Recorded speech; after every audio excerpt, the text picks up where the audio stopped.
स्वागत है आपका। आप देख रहे हैं सी न्यूज़ भारत। मैं हूं आपके साथ इशिता। वक्त हो गया अलीगढ़ बुलेटिन का। अलीगढ़ मुस्लिम विश्वविद्यालय में इन दिनों माहौल तनावपूर्ण बना हुआ है। कैंपस में एक ओर छात्रों द्वारा स्टूडेंट यूनियन चुनाव की बहाली और फीस वृद्धि के विरोध में प्रदर्शन जारी है, तो दूसरी ओर जवाहरलाल नेहरू मेडिकल कॉलेज के सफाई कर्मचारी भी अपनी मांगों को लेकर धरने पर बैठे हैं। वहीं एमवॉक कोर्स के छात्रों ने आज कैंपस में एक शांतिपूर्ण मार्च निकालकर अपनी आवाज बुलंद की। छात्रों और प्रशासन के बीच लगातार टकराव की स्थिति बनी हुई है। एमवॉक छात्रों का कहना है कि उनका कोर्स बिना स्पष्ट कारणों के बंद कर दिया गया, जिससे उनका भविष्य अधर में लटक गया है। वहीं सफाई कर्मचारियों की मांगे वेतन, नियुक्ति और काम के हालातों से जुड़ी हैं। आज जो प्रोटेस्ट मार्च निकाला गया है आपके द्वारा, किस चीज़ को लेकर निकाला गया है? ये जैसा कि आप सब जानते हैं, हमारा एक कोर्स है एमवॉक, जिसको एडमिनिस्ट्रेशन ने बंद कर दिया है बिना किसी वजह कर। जब हमने उनसे सवाल किया आपने हमारा कोर्स बंद क्यों किया, तो उन्होंने फ़ंड की कमी बताई। लेकिन फ़ंड की कमी होने से एक कोर्स आप बंद कर नहीं सकते। आज इसी वजह से हमने एक प्रोटेस्ट मार्च लाइब्रेरी कैंटीन से बाबी सईद तक निकाला था। इससे पहले भी आप प्रोटेस्ट मार्च निकाल? इससे पहले हम 3 मंथ से हमारे प्रोटेस्ट चल रहे हैं और 3 मंथ से टेबल टॉक हो रही है हमारी, लेकिन फिर भी कोई सुनवाई नहीं की जा रही है इन लोगों की तरफ से। क्या परेशानी है? प्रॉब्लम ये है, जब हमारा एडमिशन हुआ था 22-23 में, तो हम जो एएमयू की ऑफिशियल वेबसाइट है उस पर क्लियरली ये दिया गया था कि आपका ये जो कोर्स है 5 ईयर का प्लान है, जिसमें कि 3 साल का आपका ग्रेजुएशन यानी बीवॉक है और 2 साल का है आपका मास्टर्स यानी एमवॉक। लेकिन वाइस चांसलर मैडम जो है उन्होंने कहा आपका जो बीवॉक है वो 3 साल का रहेगा, हम मास्टर्स नहीं कराएंगे। हमने पूछा वजह बताई फ़ंड की कमी। लेकिन एनईपी के अकॉर्डिंग अगर हम आगे एडमिशन मास्टर्स में लेते हैं तो उसके अकॉर्डिंग हमें 4 साल का ग्रेजुएशन चाहिए, ठीक।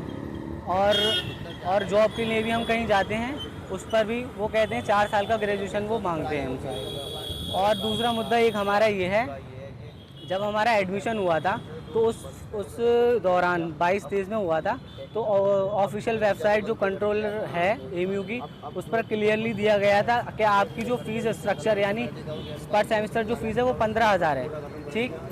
और फीस 15,000 है, लेकिन हमने क्लासेस की, हमने अटेंडेंस दी पूरी और सारी हमने एग्ज़ाम भी दिए, लेकिन उसके बाद जब हम अपना रिज़ल्ट लेने जाते हैं तो हमसे 10,000 रुपये ड्यू पेमेंट मांगा जाता है। क्या मांगे आपकी प्रशासन से? हमारी मांग ये है एमवॉक को अप्रूव किया जाए और जो फ़ीस हमसे ये एक्स्ट्रा मांगी जा रही है हमारे कोर्स होने के बाद, और ना ही इन्होंने हमें डिग्री दी है। ये फ़ीस जब तक इन्हें 10,000 हम पे नहीं करेंगे ये हमें डिग्री हमारी नहीं देंगे, इन लोगों ने क्लियर कर दिया है। यदि मांग पूरी नहीं होती है तो क्या रणनीति? अगर मांग पूरी नहीं होती, अभी हमारा प्रोसेस चल रहा है बाबी सैयद पर, आप जाकर देख सकते हैं। और ये समझ रहे हैं हम खामोश बैठे हैं, हमारा कोर्ट से भी चल रहा है, कोर्ट से भी हमारी चल रही हियरिंग है अब 1-2 दिन में, और अगर ये नहीं करते हैं तो हम और आगे जाएंगे। अस्सलामुअलैकुम, मेरा नाम सना मुबीन है। जैसा कि आप सभी लोग जानते हैं, हम पिछले 4 दिन से यहाँ धरना कर रहे हैं, लेकिन एडमिनिस्ट्रेशन हमारे ऊपर दबाव डाल रहा है। मेरे घर पुलिस भेजी जा रही है, मेरे रिश्तेदारों को टैकल किया जा रहा है, कॉल्स आ रही हैं मेरे पास कि इस धरने को ख़त्म करवाया जाए। लेकिन ये हमारी कोई ज़ाती लड़ाई नहीं है, हम सब की लड़ाई है, हम बहन भाइयों की लड़ाई है। हमारी बहनें यहाँ पे मौजूद हैं, हमारे भाई यहाँ मौजूद हैं, ये हम सब की लड़ाई है। हम ये चाहते हैं, हमारी कोई एडमिनिस्ट्रेशन से हमारी कोई ज़ाती उनसे लड़ाई नहीं है, ना हमारी वीसी मैम से कोई पर्सनल लड़ाई है। हमारी लड़ाई है फ़कत इंसाफ की, हमारी लड़ाई है सिर्फ अपने हक़ के लिए लड़ाई है, हमारी कोई पर्सनल लड़ाई नहीं है। हमारी लड़ाई है फ़कत कुर्सी से लड़ाई है, क्योंकि हम अपने लिए हक़ के लिए खड़े हुए हैं यहाँ। मेरी अपील है आप सभी लोगों से कि ज़्यादा से ज़्यादा तादाद में आएँ, अपने कमरों से निकल कर आएँ, डाइनिंग हॉल से निकल कर आएँ, क्लासेस से निकल कर आएँ, हमारे धरने को जान दें, उसमें जोश पैदा करें। हमारा धरना वैसे बहुत अच्छा चल रहा है, लेकिन मुझे आप लोगों की ज़रूरत है, हम सब बहनों को आप लोगों की ज़रूरत है। मैं आपसे उम्मीद करती हूँ कि आप भारी से भारी तादाद में आएँ और हमारी हिम्मत और हौसले को बढ़ाएँ, ताकि हमें हमारा इंसाफ मिल सके। कहाँ पर आए हुए, क्या मकसद है आप? ये अभी अलीगढ़ मुस्लिम विश्वविद्यालय है और हम देख रहे हैं कि यहाँ पे लगातार फ़ी हाइस के खिलाफ और स्टूडेंट्स यूनियन को रीइंस्टेट करने के लिए यहाँ पे आंदोलन चल रहा है। और जेएनयू स्टूडेंट्स यूनियन के प्रेसिडेंट होने के बतौर जेएनयू से मैं इस आंदोलन को समर्थन देने के लिए यहाँ पर आया हुआ हूँ। तो यहाँ पर फीमेल स्टूडेंट्स के एलिगेशन के प्रोटेस्ट के दौरान एडमिनिस्ट्रेशन ने उनके साथ मैन हैंडलिंग के लिए मिसबिहेव किया गया है, तो इसको लेकर आप क्या कहना चाहते हैं, उनको क्या करना चाहिए? देखिए बिल्कुल मुझे लग रहा है कि आंदोलन चल रहा था, लेकिन मुझे आने को जिस चीज़ ने मजबूर किया वो जब मैं रात में वीडियो देखा कि जिस तरीके से यहाँ पे प्रॉक्टर और जो सिक्योरिटी गार्ड है कैंपस का वो महिला साथियों के साथ जिस तरीके से मिसहैंडलिंग कर रहे थे, वो साफ तौर से दिखाता है कि एक कैंपस स्पेसेस में जहाँ पे सिक्योरिटी गार्ड को इसलिए लाया जाता है कि आप सेफ्टी और सिक्योरिटी इंश्योर करेंगे कैंपस के स्टूडेंट्स का और रेसिडेंट्स का। हम वहाँ पे देख रहे हैं कि स्टूडेंट्स जो अपने अधिकार की लड़ाई लड़ रहे हैं उनको मैन हैंडल किया जा रहा है, उनको परेशान किया जा रहा है, उनके हाथ खींचे जा रहे हैं, ज़बरदस्ती तरीके से खींचे जा रहे हैं, उनको प्रोटेस्ट साइट से हटाया जा रहा है। ये आप देखते हैं कि जब शाहीन बाग में भी आंदोलन चल रहा था, जब देश भर में अलग अलग तरीके से आंदोलन थे, जब साक्षी जो पहलवान थी, जो रेसलर थी, वो आंदोलन कर रही थी, हम देख रहे थे दिल्ली पुलिस ने किस प्रकार से किया, और वही एडमिनिस्ट्रेशन यहाँ पे महिला साथियों के साथ जो बदसलूकी किया है ये बहुत ही निंदनीय है। और ऑब्वियसली इस कैंपस के तमाम स्टूडेंट्स को इस आंदोलन को और मजबूत करना चाहिए। हम जेएनयू से चल करके आए हैं, दिल्ली में इस आंदोलन को मजबूत किया जाएगा, क्योंकि ये लड़ाई केवल एक कैंपस की लड़ाई भर नहीं है। हमको पता है कि न्यू एजुकेशन पॉलिसी लेकर के भाजपा सरकार आई है, और जिस तरीके से पूरी तरीके से हर कैंपस में हेफा का लोन मॉडल इंट्रोड्यूस किया गया कि आप यूनिवर्सिटी पैसे लोन उठाएंगी, तो लोन को कहाँ से यूनिवर्सिटी चुकाएंगे, वो यूनिवर्सिटी का फी आए क्यों होगा, और वो नतीजे हमारे सामने है 5 साल आज न्यू एजुकेशन पॉलिसी का हुआ है। स्टूडेंट की काफी लंबे से डिमांड भी है स्टूडेंट यूनियन की, एडमिनिस्ट्रेशन स्टूडेंट यूनियन को बहाल नहीं कर रहा है, इस पर क्या कहना चाहते हैं? नहीं, देश भर में आप समझिए कि यूनियन को हर जगह खत्म किया गया, किसानों के यूनियन को रिकॉग्नाइज नहीं किया जाता है, लेबर यूनियन को रिकॉग्नाइज नहीं किया जाता है, उसी प्रकार से स्टूडेंट्स यूनियन को नहीं। सरकार इस बात से डरती है कि यूनियन यदि होगा तो यूनियन लोगों के हितों की बात करेगा, अधिकारों की बात करेगा। अब ये वाइस चांसलर और एडमिनिस्ट्रेशन तो सरकारी है, वो तो चुन करके आई है, वो तो बेसिकली उनको नॉमिनेट किया गया है, तो चुन करके आने वाले लोगों की ज़रूरत है, और यूनियन इसी लड़ाई के साथ रहता है। और देश भर में आप देखिए, सिर्फ ऐसा नहीं कि एमयू में स्टूडेंट यूनियन का चुनाव बंद किया गया, आप देखेंगे बनारस हिंदू विश्व यूनिवर्सिटी में स्टूडेंट यूनियन का इलेक्शन बंद है, जामिया मिलिया इस्लामिया में बंद है, इलाहाबाद यूनिवर्सिटी में बंद है, तमाम स्टेट यूनिवर्सिटीज़ में बंद है, लखनऊ विश्वविद्यालय में बंद है, आगरा विश्वविद्यालय में बंद है। क्यों बंद है? सरकार और एडमिनिस्ट्रेशन क्या आर्गूमेंट देता है कि हिंसा होती है। क्या विधायक और सांसदों के चुनाव में हिंसा नहीं होती है? क्या उनके चुनाव में हमको नहीं पता है कि 70 लाख का कैप होता है, 80 लाख का कैप होता है, और कितने पैसे खर्च होते हैं, कितना काला धन आता है? तो दिक्कत इस बात की है कि स्टूडेंट्स अपने अधिकार की लड़ाई लड़ेंगे, उनके पास एक मजबूत यूनियन होगा, तो एडमिनिस्ट्रेशन को उनकी मांगों के सामने झुकना पड़ेगा, स्टूडेंट्स यूनाइटेड रहेंगे। तो वही बात है कि वो बटाने का काम करते हैं, बांटने का काम करते हैं, और इसीलिए वो स्टूडेंट यूनियन का चुनाव नहीं चाहते हैं। अच्छा, एएमयू की तारीख में पहली फीमेल वाइस चांसलर बनी हुई है, और उनकी वाइस चांसलर में फीमेल स्टूडेंट के साथ मैन हैंडलिंग होती है, इसके बारे में क्या कहना चाहते हैं? देखिए वही बात है, हमारे कैंपस में भी फीमेल वाइस चांसलर ही है, वो भी इसी बात का आर्गुमेंट देती है कि हम जेएनयू के इतिहास में पहली बार फीमेल वाइस चांसलर बने हैं। लेकिन वहाँ पे जीएस कैस जो gender sensitisation committee against sexual harassment जिसको डिसमेंटल किया गया था, उनको अभी तक नहीं रीइंस्टेट करके ला पाई हैं। आईसीसी जो सेक्सुअल हैरेसमेंट के केसेस को डील करता है, वो एक बहुत ही करप्ट बॉडी है, एडमिनिस्ट्रेटिव पपेट बॉडी है, उसको दुरुस्त नहीं कर पा रही है। Deprivation points, gender deprivation points PhD admission में मिलता था, उसको वापस लेकर के नहीं आ पा रही है। कैंपस में खुद एक स्टूडेंट ने प्रोटेस्ट किया सेक्सुअल हैरेसमेंट के खिलाफ, गेट बंद करके रखी, इंस्टेड ऑफ कि उनके जो हैरेसर है उस पर कंप्लेन किया जाए, उसको सजा मिले जाए, जो सेक्सुअल हैरेसमेंट की सर्वाइवर थी उन्हीं पे फाइन लगा दिया गया। तो ये भाजपा का नया तरीका है कि आपके समाज का कोई एक इंसान को उठा लेगा और उनको गद्दी पे बिठा देगा और उनको नचाएगा अपने इशारे पे और बोलेगा कि देखिए आप ही के समाज से आके तो बैठा हुआ है। तो उसी प्रकार से जो है आप समझिए कि दलितों को किसी को बिठा देंगे, ओबीसी में किसी को बिठा देंगे, मुसलमान में किसी एक को चुन लेंगे, महिलाओं में किसी एक को चुन लेंगे।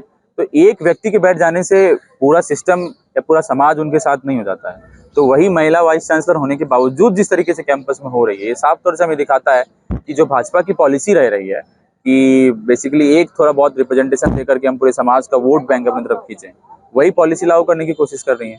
तो जेएनयू या फिर मतलब जेएनयू स्टूडेंट एएमयू की इस लड़ाई को कैसे आगे बढ़ाएंगे, ये कैसे सपोर्ट करेंगे? कि मैं पहले भी बोला, अपने भाषण में बोला इस बात को कि एएमयू की लड़ाई केवल एएमयू की लड़ाई नहीं है, ये देश भर में फी हो रहा है। अभी जामिया में फी हुआ है, बनारस हिंदू विश्वविद्यालय में फी हुआ है, आपको डीयू में फी हुआ है, इलाहाबाद यूनिवर्सिटी में जब फी का आंदोलन चला तो सारे स्टूडेंट्स पे एफआईआर लगा कर उनको बाहर कर दिया गया, सस्पेंड कर दिया गया। तो ये देश भर का आंदोलन है और हम उम्मीद करते हैं कि एएमयू का आंदोलन इतना बड़ा बनेगा कि ये पूरे देश भर का आंदोलन बनेगा, और उसको मजबूती देने के लिए, उसको स्ट्रेंथ देने के लिए हम यहाँ पर आए हैं और उम्मीद करते हैं कि इस आंदोलन को हम एनईपी के खिलाफ का आंदोलन बनाएंगे। न्यू एजुकेशन पॉलिसी जो देश भर में शिक्षा का एक बाजारीकरण, निजीकरण कर रही है, उसके खिलाफ का ये आंदोलन बनेगा। मैं राहुल कैजुअल लेबर में काम करता हूँ।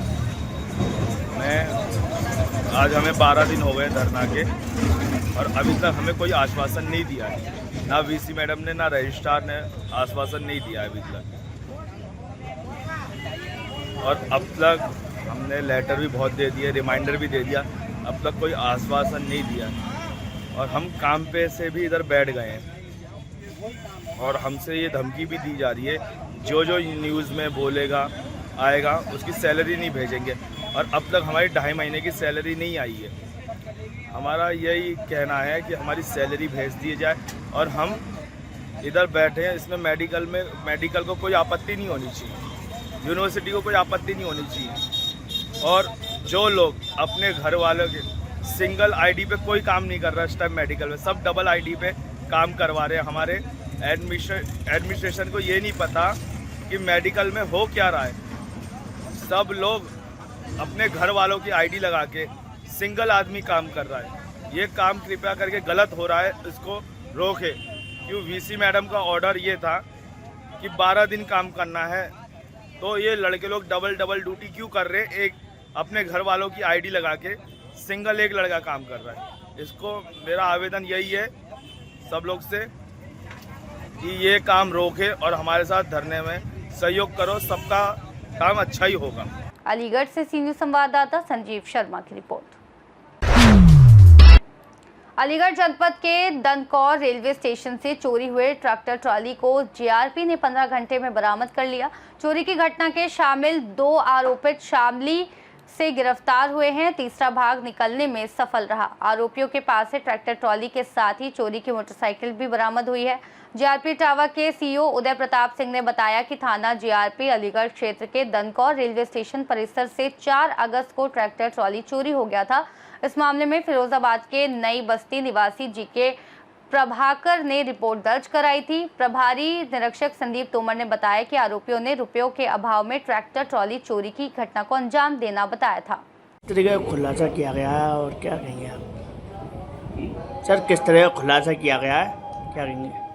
यह दादी गणेश कुमार प्रभाकर जो ठेकेदार हैं, धनकौर में बालाजी कंस्ट्रक्शन निर्माण का कार्य चल रहा, वहाँ काम करा रहे हैं।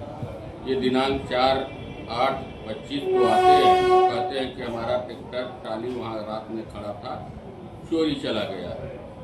उस पर मुकदमा अपराध संख्या 90/25 धारा 303(2) BNS का संजीव तोमर साहब इंस्पेक्टर अलीगढ़ मुकदमा पंजीकृत करके अपनी टीम के साथ धनकौर पहुँच करके घटना के खुलासा के लिए प्रयास करते हैं और सीसीटीवी कैमरे को खंगालते हैं।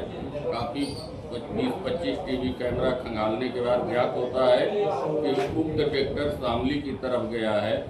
वहाँ पे तो रास्ते में ये बीपी पेट्रोल टंकी पे पेट्रोल भराया है और डीजल भरवाया है। डीजल जो है पे ATM द्वारा ये भुगतान किया है। जिस पे जाते हैं वहाँ से इनको मिल जाता है उसका मोबाइल नंबर, जिसको सर्विलांस पे भेज के उसकी कैप ID CDR लेकर देखते हैं और वहीं से ज्ञात होता है कि ट्रैक्टर ट्राली झाला शामली पहुँच चुका है। वहाँ जाके पता रसी सुराग रसी करते हैं, ट्रैक्टर ट्राली बरामद करते हैं तथा 2 अभियुक्त अभिषेक भाटी और अभिषेक यादव को गिरफ्तार करते हैं तथा एक अभियुक्त सौरभ मलिक भाग जाता है। यह बरामदगी 6,80,000 की है। महज 2 दिन में इन्होंने ट्रैक्टर ट्राली बरामद किया है। अलीगढ़ से सी न्यूज़ संवाददाता संजीव शर्मा की report. Railway GM Aligarh railway station के निरीक्षण के लिए पहुंचे। इस दौरान उन्होंने रेलवे की तीसरी लाइन पर चल रहे कार्य की गुणवत्ता का जायजा लिया। निरीक्षण के दौरान ये जानकारी भी सामने आई कि दाऊद खान रेलवे स्टेशन पर चल रहे कार्यों पर इसका असर पड़ रहा है। जीएम ने अलीगढ़ रेलवे स्टेशन पर हाल ही में निर्मित नई बिल्डिंग का भी निरीक्षण किया। स्टेशन पर व्यवस्थाओं की स्थिति देखकर उन्होंने संबंधित अधिकारियों को सुधार के निर्देश दिए। जब उनसे वंदे भारत ट्रेन के अलीगढ़ में स्टॉपेज को लेकर सवाल किया तो उन्होंने कहा कि ये एक बहुत तेज गति की ट्रेन है और इसके स्टॉपेज से जुड़ा निर्णय केंद्र सरकार द्वारा लिया जाता है। आपके द्वारा जो निरीक्षण किया गया, किस तरह की सर कमियां यहाँ पा गई है, क्या सर आश्वासन अधिकारियों को दिया है सर आपके द्वारा? देखिए, हमारा थर्ड लाइन का काम बड़ा इंपॉर्टेंट काम है, जो अलीगढ़ एंड दाऊद खां के बीच में होना है, वो लास्ट स्टेज में है। मैं उसको देखने के लिए और उसके इश्यूज हैं वही समझने के लिए यहाँ पर आया था। अलीगढ़ जंक्शन का स्टेशन तो कर ही लिया हमने, तो उसमें कुछ अभी इश्यूज हमारे पेंडिंग है, उसको हम रिजॉल्व करके आगे बढ़ाएंगे और जल्दी ही थर्ड लाइन को ओपन करेंगे। सर नई बिल्डिंग की तरफ जो लाइटें लगी हुई है सर, काफी टाइम से वो लाइटें बंद है सर। अभी तक यानो साहब भी आए थे, उनको देख करके आदेश करके गए थे कि उनको जल्दी से कराया जाएगा। नई बिल्डिंग बनी है, अच्छा काम हुआ है, मैं मानता हूँ बहुत अच्छा स्ट्रक्चर वो बना है। सेक्रेटरी एरिया भी नई बिल्डिंग का अच्छा बन गया है, तो उसको जल्दी ही हम लोग प्लान करके कैसे उस तरफ को यूज करना है वो भी करेंगे और जो बाकी जो इश्यूज आप बता रहे हैं उसको भी सॉल्व करेंगे। सर इसमें 2-3 चीजें जो प्रमुख रूप से है जनता की तरफ से कि यहाँ पर 2-3 गाड़ियों की सर विशेष रूप से डिमांड है। जैसे कि सर बनारस वाली जो वंदे भारत दिल्ली से जाती है वो इटावा कुंडला जैसे स्टेशनों पर सर उसका स्टॉपेज है। अलीगढ़ ए श्रेणी में है, AMU है, यहाँ बहुत सारे शिक्षण संस्थान हैं, उसकी वजह से सर यहाँ उसकी डिमांड है, वहाँ सर एक स्टॉपेज जरूर हो जाना चाहिए। दूसरा सर देखिए ऐसा है, वंदे भारत बड़ी प्रीमियम ट्रेन है, आप जानते ही हैं, और वंदे भारत के साथ ये है कि ये ऐसी सर्विस प्रोवाइड करती है फास्ट। हम कहेंगे कि यदि दिल्ली से कोई चढ़े और बनारस पहुंचता है तो कम से कम समय पे पहुंचे। तो स्टॉपेज देना का जो निर्णय है ना, ये बड़ा क्रूशियल डिसीजन होता है। जितने ज़्यादा स्टॉपेज देते हैं तो फास्ट मूविंग ट्रेन भी स्लो हो जाती है, स्पीड भी कम आ जाती है। तो ये निर्णय मोस्टली मुख्य हमारा बोर्ड ही लेता है, यहाँ से हम डिमांड आगे भेज देते हैं। जैसे ही ये निर्णय बोर्ड लेगा हम उसको इम्प्लीमेंट कर देंगे, और अभी जितने हमें निर्णय बोर्ड से मिले हैं वो हमने इम्प्लीमेंट कर दिए। सर दूसरा जो है यहाँ से आगरा जाने के लिए सर कोई फास्ट ट्रेन जो है व्यवस्था हो जाए, क्योंकि लोगों को आगरा के लिए जाना होता है। आगरा हमारा मुख्यालय रहा है, जोड़ रहा है, तो यहाँ से आने जाने में बड़ी तकलीफ होती है। उस ट्रेन की डिमांड हमें आज बताई गई है, इसको भी हम एग्जामिन कर लेते हैं। एडिशनल यहाँ से इंटरसिटी जो सुपरफास्ट ट्रेन है उसके लिए जो है यहाँ से डिमांड है बार बार, दिल्ली के लिए कम से कम इंटरसिटी ट्रेन चले, उसके लिए सर कुछ ठीक है, ये डिमांड हमें बताई गई है, इसको हम एग्जामिन करते हैं। हमें इसमें एडिशनल रेक की जरूरत पड़ेगी, एडिशनल रेक के लिए हमें बोर्ड से बात करनी होती है, तो जैसे हमें मिलेगा हम डेफिनेटली चलाएंगे। सर यहाँ के लिए सर कोई भी यहाँ लिंक नहीं है, 1.5 किलोमीटर की रेलवे लाइन बननी है और उसके लिए कम से कम 4 साल से प्रयास हो रहा है। सांसद जी मेमोरेंडम दे चुके हैं, हेमा मालिनी जी भी मेमोरेंडम दे चुकी है। वो आपकी रेलवे कहती है साहब सर्वे चल रहा है, ये सर्वे कब तक पूरा हुआ? 15 सितंबर तक सर्वे पूरा करके हम रेलवे बोर्ड को रिपोर्ट भेज देंगे। 15 सितंबर तक। अच्छा, मेंडू वाला ना? हाँ, मेंडू वाला तो चल रहा है, लास्ट स्टेज पे। हाँ, लास्ट स्टेज पे है, उसको हम डेफिनेटली रेलवे बोर्ड को प्रेषित कर देंगे, उस पूरी रिपोर्ट टारगेट रखा है वो चल रहा है। छोटा सा हिस्सा है सर रेलवे, नहीं मेंडू वाला जो आपने बताया उसमें हम लोग काम कर रहे हैं और भेजेंगे रिपोर्ट। मतलब इतना अगर जुड़ जाएगा तो मुझे लग रहा है कि हम लोग मुंबई तक सीधा जुड़ जाएंगे और बाकी चीजों का जो है लाभ हमारे यहाँ के यात्रियों को मिलेगा। मथुरा और दक्षिण साउथ में जाने के लिए कोई व्यवस्था नहीं है, तो लोगों को बस से जाना पड़ता है। सर जैसे अभी आपने निरीक्षण किया, तो निरीक्षण में आपने क्या कुछ देखा और क्या कुछ दिशा निर्देश अपने अधीनस्थों को दिए? भाई, निरीक्षण में स्टेशन में अच्छा मेंटेनेंस रखा हुआ है, साफ सफाई की व्यवस्था हमें आज ठीक मिली है। बाकी जैसा नई बिल्डिंग का मैंने बताया कि उसको हमें यूज करना है, उसको हम कुछ ऑफिस को उधर रिलोकेट करेंगे, और हमारी आगे भी प्लानिंग है, काफी डिटेल्ड प्लानिंग है इस स्टेशन के लिए। ठीक है, उसमें कुछ नए प्रपोजल्स हमें बोर्ड को भेज के सैंक्शन कराने हैं, जैसे ही वो सैंक्शन होंगे तो आगे भी इसमें डेवलपमेंट का कार्य चलेगा।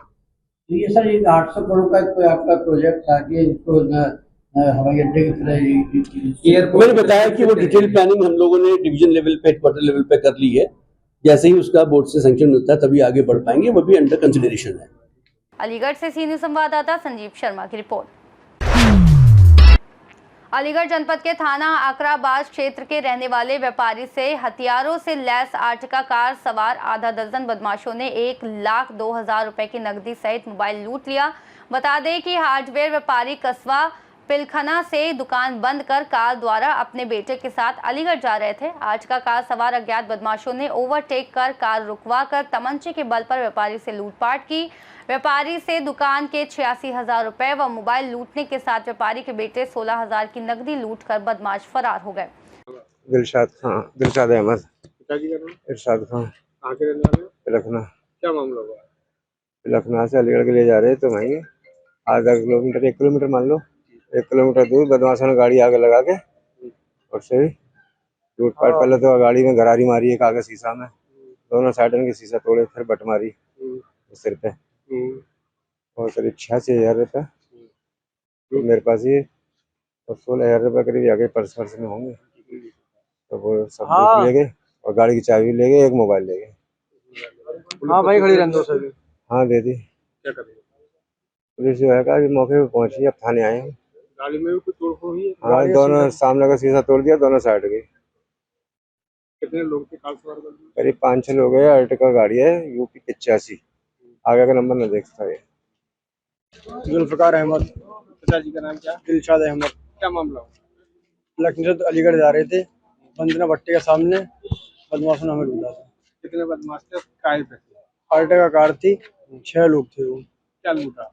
85,000 रुपये कैश थे और गोदाम की चाबी और गाड़ी की चाबी। 85,000 गाड़ी में रखे थे, दुकान से जा रहे थे। तो यहाँ पर कितने लोग थे? वहाँ पर हथियारों से लैस थे?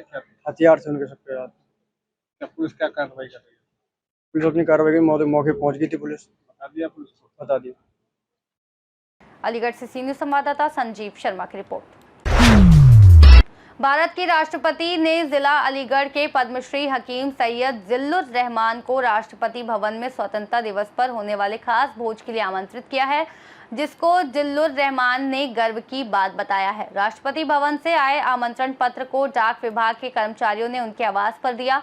भारत की सरकार ने इनको यूनानी वैद्य विधान पर विशेष काम के लिए पद्मश्री पुरस्कार से 2006 में सम्मानित किया। बता दें कि पद्मश्री हकीम सैयद जिल्लुर रहमान यूनानी चिकित्सा के क्षेत्र में एक प्रसिद्ध नाम है। उन्हें 2006 में पद्मश्री से सम्मानित किया गया था। उन्होंने अलीगढ़ मुस्लिम विश्वविद्यालय में एक प्रोफेसर और अध्यक्ष के रूप में काम किया। उन्होंने इब्न सीना एकेडमी की स्थापना की। नई प्रेसिडेंट ऑफ इंडिया की इनविटेशन आने के बाद घर में बड़ी रौनक है और सब लोग बहुत खुश हुए। इस इनविटेशन के बाद हम लोगों के लिए बड़े फ़ख्र की बात है कि इस तरह का दोबारा से जाने का मौका मिलेगा। अब्बू की वजह से पहले भी मैं जा चुका हूं और ये आया 15 अगस्त में डिनर के लिए, तो ज़ाहिर है हम सब लोग बहुत खुश हैं। कार्ड में क्या खास लगा? कार्ड में ये ख़ास बात ये थी कि जो कार्ड आया है उसका जो बैग है वो भी हैंडीक्राफ्ट से बना हुआ है और जो बॉक्स है वो भी एक ख़ास किस्म की घास से बना हुआ है। तो जो फ्रेम है उस फ्रेम में भी जो है वो मधुबनी आर्ट है और फिर उसके बाद बीच में जो है सेंट्रल उसमें फ्रेम में जो है वो तो इनविटेशन कार्ड है, लेकिन साइड में जो छोटे छोटे से फ्रेम्स हैं वो 4 आर्ट्स हैं उसमें, यानी ओडिशा की और बंगाल की और मेघालय की, इस तरह की जो ये इसमें department of industry and internal trading जो ministry of commerce and industry में आता है शायद गालिबन, उसका एक नेशनल इंस्टीट्यूट ऑफ डिज़ाइन है, उससे ये कार्ड जो है डिज़ाइन कराया गया है। जो नेशनल इम्पोर्टेंस का इंस्टीट्यूट है उन्होंने ये डिज़ाइन किया है कार्ड और ज़ाहिर है सभी को ये तकसीम किया गया होगा। तो कार्ड की खूसियत बहुत अहम है, बड़ा नायाब कार्ड है, इतना खूबसूरत कार्ड देखने को नहीं मिला। जी सर, किस तरह का आपको इनविटेशन दिया गया है प्रेसिडेंट ऑफ इंडिया की तरफ से और क्या है वो पूरा, और इससे पहले आप कितनी मरतबा जा चुके हैं प्रेसिडेंट ऑफ? देखिए, 15 अगस्त 2025 को जो आज़ादी का दिन मनाया जा रहा है और हर 76 साल से मनाया जा रहा है, तो ये दिन हमारे हिंदुस्तानियों के लिए बड़ी खुशी का दिन है कि आज की तारीख़ में मुल्क आज़ाद हुआ। इस आज़ादी के लिए हिंदुस्तानियों ने जो कुर्बानियाँ पेश की हैं वो कोई दो चार बरस की मुद्दत में फैली हुई नहीं है, बल्कि अंग्रेज़ों के आने के फ़ौरन बाद जद्दोजहद शुरू हो गई थी और मुल्क की आज़ादी के लिए तहरीक आहिस्ते आहिस्ते ज़ोर पकड़ती चली गई। तो 1857 के फ़ौरन बाद ही हिंदुस्तान के लोगों ने आज़ादी के लिए कोशिशें शुरू की। फिर 1882 में इंडियन नेशनल कांग्रेस कायम हुई और आज़ादी की लड़ाई लड़ी गई। 40,000 उलमा के बारे में कहा जाता है कि वो शहीद हुए आज़ादी की तहरीक में, और मौलाना महमूद हसन, दारुल देवबंद के मौलाना हुसैन अहमद, ये सब माल्टा के अंदर गिरफ्तार किए गए। तो मौलाना के नाम के आगे तो आज तक असीर माल्टा लगाया जाता है। तो बड़ी कुर्बानियाँ दी है लोगों ने, हर शहर में, हर जगह, हर स्टेट में। तो बड़ी मुश्किल से हमारा मुल्क आज़ाद हुआ। तो हमारे लिए बेहद खुशी की बात है। और किसी भी मुल्क के लिए गुलामी का जो तोक 150 बरस से हमारे गले में पड़ा हुआ था, वो अल्लाह के शुक्र से वो कटा और हमारा मुल्क आज़ाद हुआ। तो जहाँ तक इसका ताल्लुक़ है, जो आप सवाल मुझसे कर रहे हैं, तो मेरे पास ये दावतनामा आया एट होम का 15 अगस्त की शाम को प्रेसिडेंट की तरफ से। तो मेरे लिए ज़ाहिर है बड़ी खुशी की बात है, और हमारे मुल्क का प्रेसिडेंट किसी को इनवाइट करे तो उसके लिए फ़ख्र की बात होना चाहिए, मेरे लिए भी है।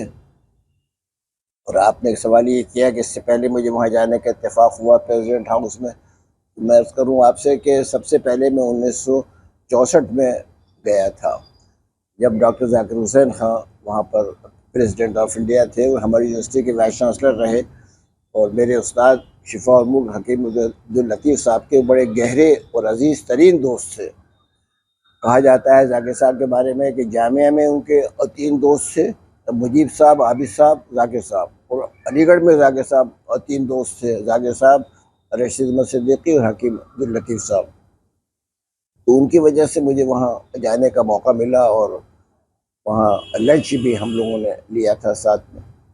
और मुझे आज तक याद है कि ज़ाकिर साहब ने कहा शिफा मूसा साहब से कि प्रेसिडेंट ऑफ इंडिया के प्रोटोकॉल के ख़िलाफ़ है कि मैं आपको सियाफ करने के लिए गाड़ी तक जाऊं, लेकिन अपने एक आदमी का नाम लिया कि ये लोग जाएंगे आपको सियाफ करेंगे। इतना गहरा ताल्लुक़ था, कहने का मकसद ये।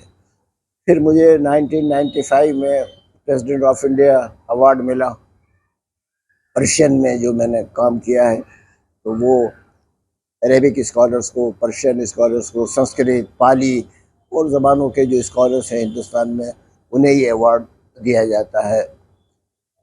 तो उस मौके पर जाना हुआ।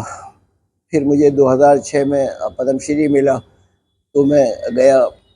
तो पहले मरतबा तो Shankar Dayal Sharma president of India थे, और दोबारा जब जाना हुआ तो डॉक्टर अब्दुल कलाम साहब प्रेसिडेंट थे।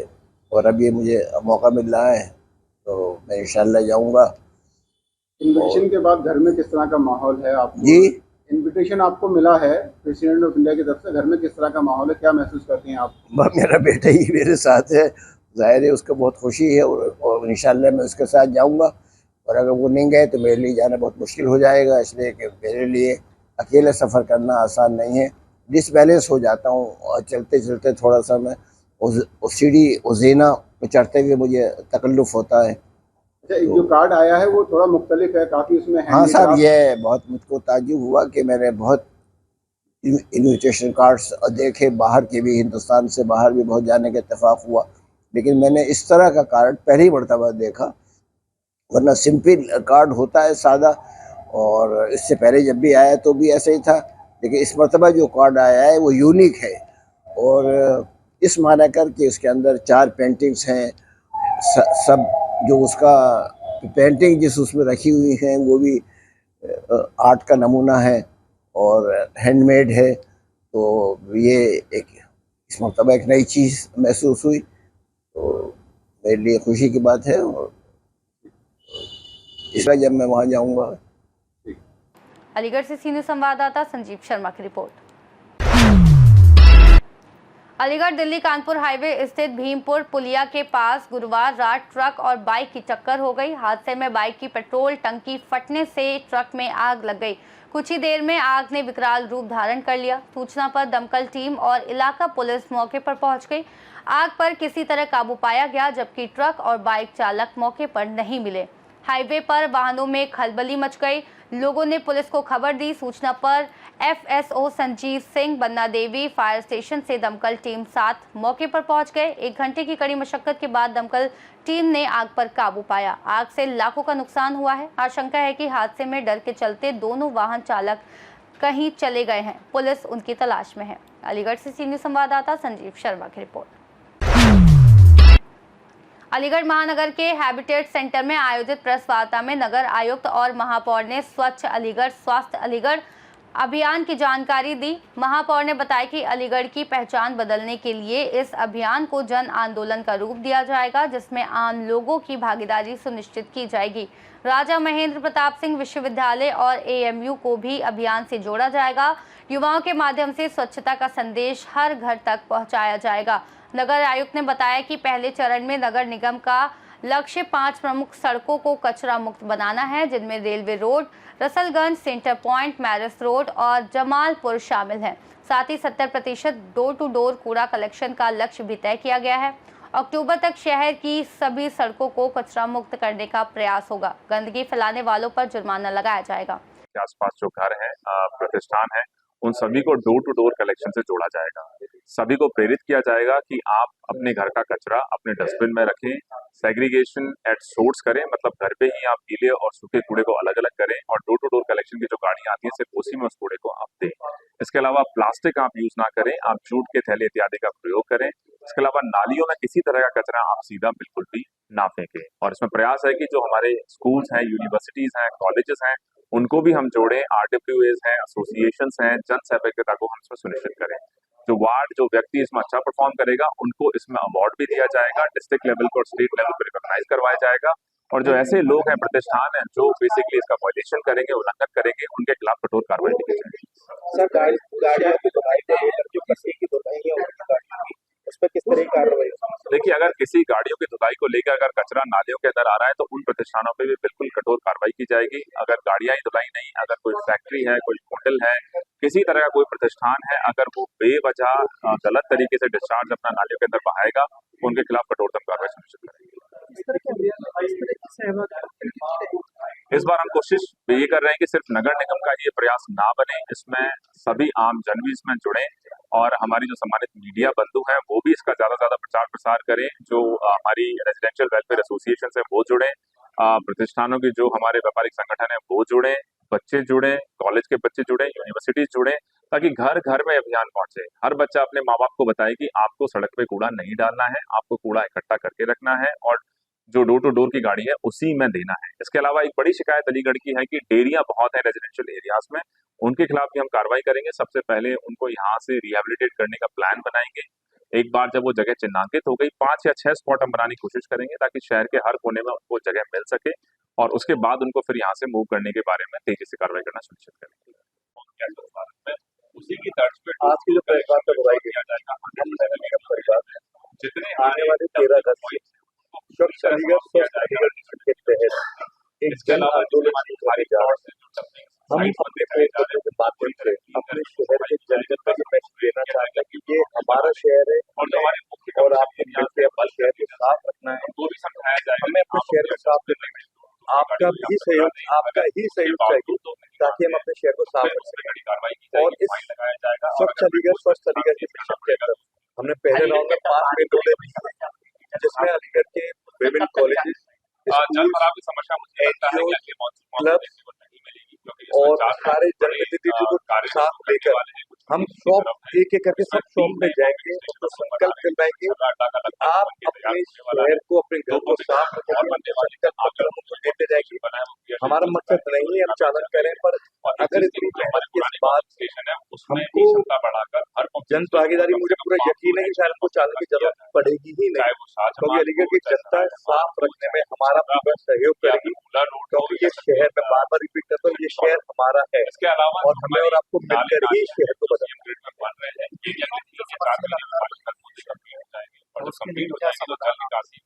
डेयरियों के लिए हम विभिन्न प्रशासन के बात कर रहे हैं। हमें उपलब्ध सरकारी जमीन हमें उपलब्ध कराने की चल रही है।